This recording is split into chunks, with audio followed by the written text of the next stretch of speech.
অশান্ত বাংলাদেশে এখন আক্রান্ত হচ্ছে হিন্দুরা। প্রতিদিনই সামনে আসছে কোনো না কোনো ঘটনা। এই প্রেক্ষাপটে একবারে সংসদে দাঁড়িয়ে শিউরে ওঠার মতো তথ্য দিল মোদী সরকার।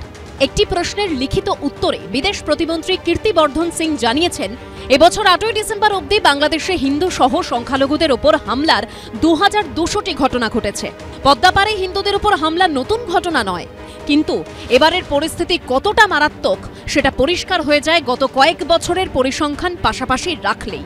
বিদেশ প্রতিমন্ত্রীর লিখিত উত্তরেই দেখা গেছে 2022-এ বাংলাদেশে হিন্দু সহ সংখ্যালঘুদের উপর হামলার ঘটনা ঘটেছিল 47টি, 2023-এ 302টি। এবার 8ই ডিসেম্বর অবধি সেই সংখ্যা পৌঁছে গেছে 2200-তে।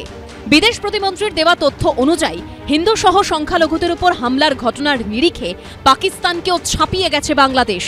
এবছর অক্টোবর অবধি পাকিস্তানের সংখ্যালঘুদের উপর হামলার ঘটনা ঘটেছে 112টি, আর বাংলাদেশে 8ই ডিসেম্বর অবধি সেই সংখ্যাটা 2200।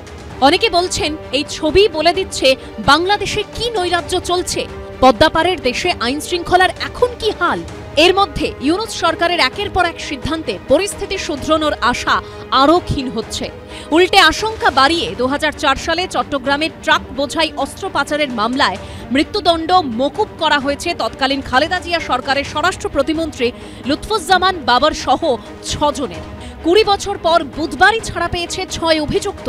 2004 সালের 1 এপ্রিল চট্টগ্রাম থেকে 10টি ট্রাক বোঝাই অস্ত্র আটক করা হয়। বাজেয়াপ্ত হয় 4930টি আগ্নেয়াস্ত্র, 27000 গ্রেনেড, 840টি রকেট লঞ্চার, 300টি রকেট, প্রায় 10 লক্ষ বুলেট সহ বহু অস্ত্র। ওই ঘটনায় কর্ণফুলী থানায় অস্ত্র আইন এবং বিশেষ ক্ষমতা আইনের অধীনে মামলা হয়। জড়িত থাকার অভিযোগে নাম জড়ায় 14 জনের। অভিযুক্তদের মধ্যে প্রাক্তন স্বরাষ্ট্র প্রতিমন্ত্রী লুৎফুজ্জামান বাবর ছাড়াও ছিলেন প্রাক্তন শিল্পমন্ত্রী ও জামাতে ইসলামীর আমির মতিউর রহমান নিজামী এবং 2টি গোয়েন্দা সংস্থার শীর্ষ কর্তাও। তদন্তে উঠে আসে অস্ত্রগুলি মূলত ভারত বিরোধী কার্যকলাপ চালানোর জন্য পাচার করা হচ্ছিল। 2014 সালে চট্টগ্রাম মহানগর দায়রা আদালত 14 জনকেই মৃত্যুদণ্ড দেয়, কিন্তু এবার সেই মামলাতেই অপরাধীদের সাজা কমালো হাইকোর্ট। লুৎফুজ্জামান বাবরের পাশাপাশি 6 জনকে মুক্তি দেওয়া হয়েছে। 6 জনের সাজা কমিয়ে 10 বছরের কারাদণ্ড দিয়েছে আদালত।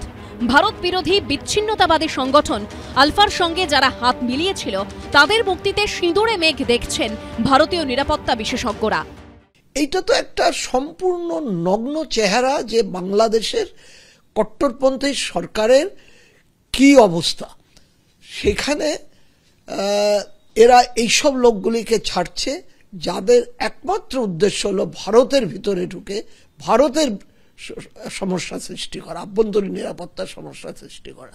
এই যে জাজমেন্টটা নিয়েছে এটা বিচারককে বাধ্য করেছে দিতে। এই মামলায় সাজাপ্রাপ্ত জঙ্গি সংগঠন আলফার সামরিক কমান্ডার পরেশ বড়ুয়ার ফাঁসির সাজা কমিয়ে যাবজ্জীবন কারাদণ্ড করা হয়েছে, যা ভারতের পক্ষে অত্যন্ত উদ্বেগের। রুমা পাল, এবিপি আনন্দ।